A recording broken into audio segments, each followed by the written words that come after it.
Hey guys, so in today's video, I thought that I would go into a little bit more detail about what the responsibilities are of a paraprofessional, and kind of what skills would be good for somebody who wants to be a paraprofessional. Like if you might be interested in working as a paraprofessional, what sort of skills would be helpful if you're trying to get that sort of job or if you want to work in that field. So for those of you who don't know, I recently started my brand new job as a special education paraprofessional at my local school in my area, or one of the local schools in my area, I should say.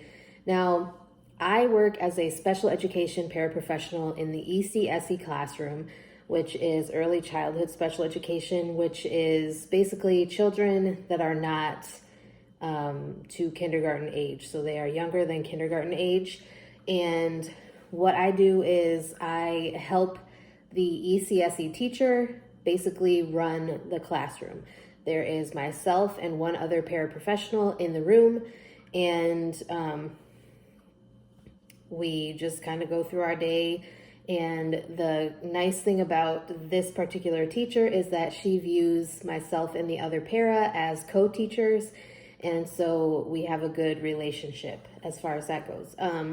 So for those of you who don't know what a paraprofessional does, a paraprofessional, sometimes called an instructional aide or a teaching assistant or an instructional assistant, it kind of just depends on your school district and how they word things. They can also be referred to as paraeducators. We are responsible for providing hands-on support to a teacher when preparing lessons or teaching students in the classroom. Duties include helping with behavior management during lessons, tracking a student's grades and behaviors, and setting up classroom materials before class.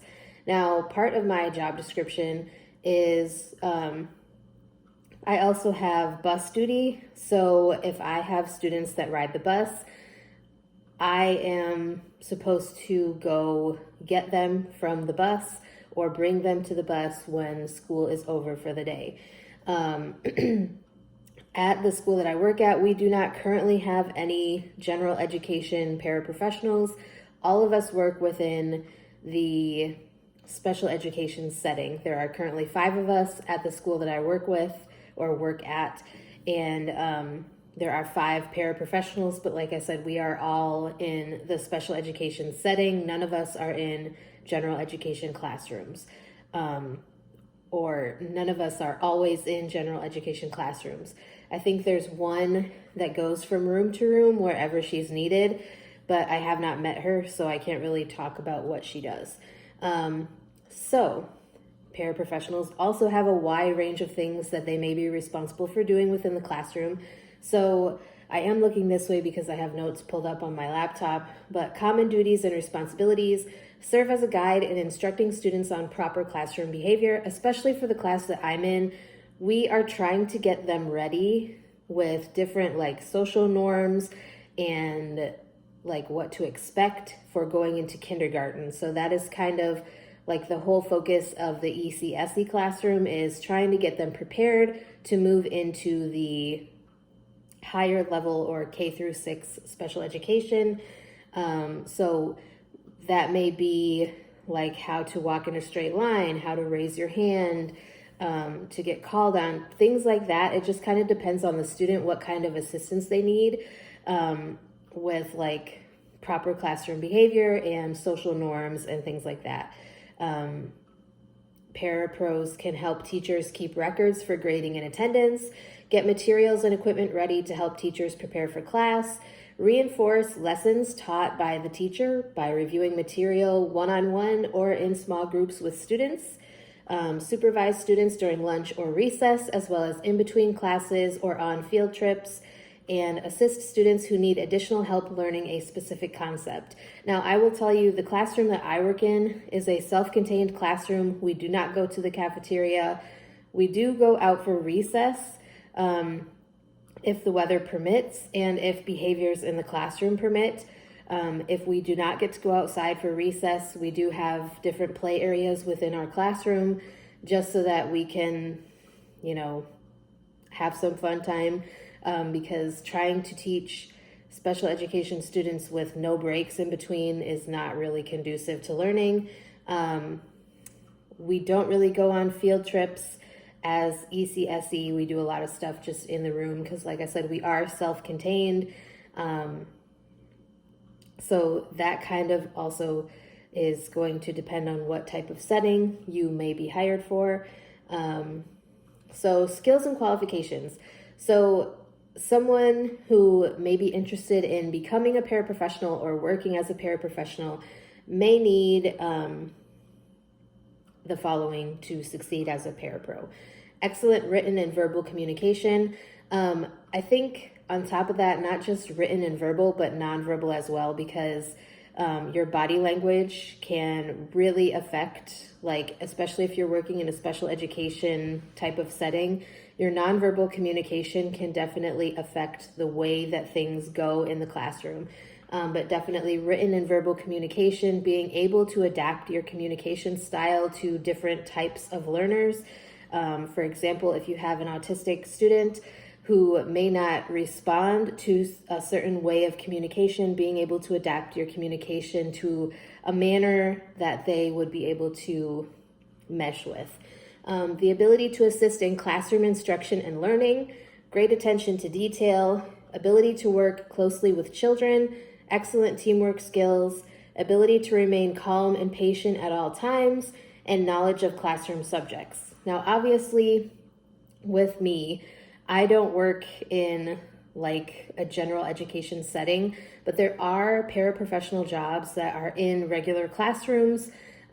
Growing up, when I was in elementary school, I had a couple of classes where we had paraprofessionals kind of assisting the teacher with like reinforcing different concepts, like I had mentioned, where she was just kind of going from desk to desk to check and see if students needed any help understanding what was being taught.